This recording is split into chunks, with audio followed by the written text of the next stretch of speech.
নমস্কার বন্ধুরা, Bengali kitchen হাউসে সবাইকে স্বাগত। আজকে বানাবো বেগুন দিয়ে ইলিশ মাছের ঝোল। তার জন্য এখানে ইলিশ মাছগুলোতে আমি লবণ আর হলুদটা ভালোভাবে মাখিয়ে নেব।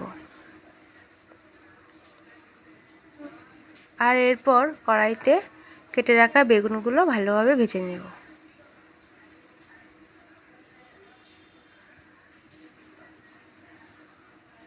তো এই যে বেগুনগুলো একটু ভালোভাবে নাড়াচাড়া করে লাল লাল করে ভেজে নিতে হবে। তো বেগুনগুলো ভাজা হয়ে গেছে, এরপর বেগুনগুলো তুলে নেব।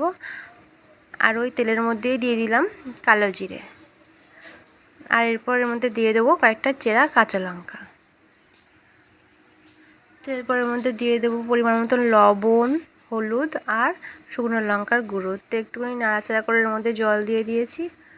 আর এই ইলিশ মাছের ঝোলটা বানানোর জন্য কিন্তু এর মধ্যে কোনো রকম মশলার ব্যবহার করব না। ইলিশ মাছে বেশি মশলা ব্যবহার করলে কিন্তু ইলিশের টেস্টটা একদমই নষ্ট হয়ে যায়।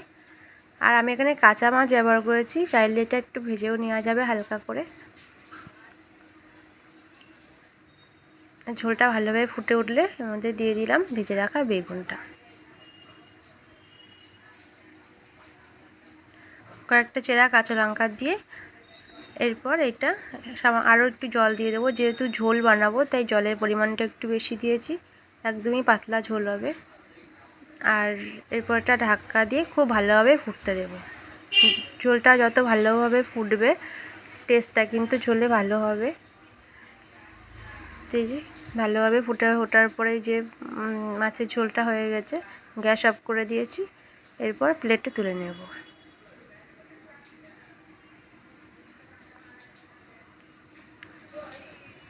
এই যে একদমই পাতলা ইলিশ মাছের বেগুন দিয়ে ঝোল রেডি হয়ে গেছে।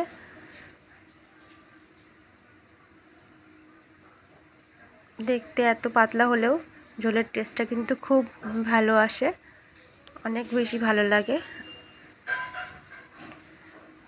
তো এই রেসিপিটা কেমন লেগেছে, যদি ভালো লেগে থাকে তাহলে প্লিজ লাইক কমেন্টের মাধ্যমে জানাবেন। আর আমার এই চ্যানেলটাকে সাবস্ক্রাইব করে পাশে থাকবেন।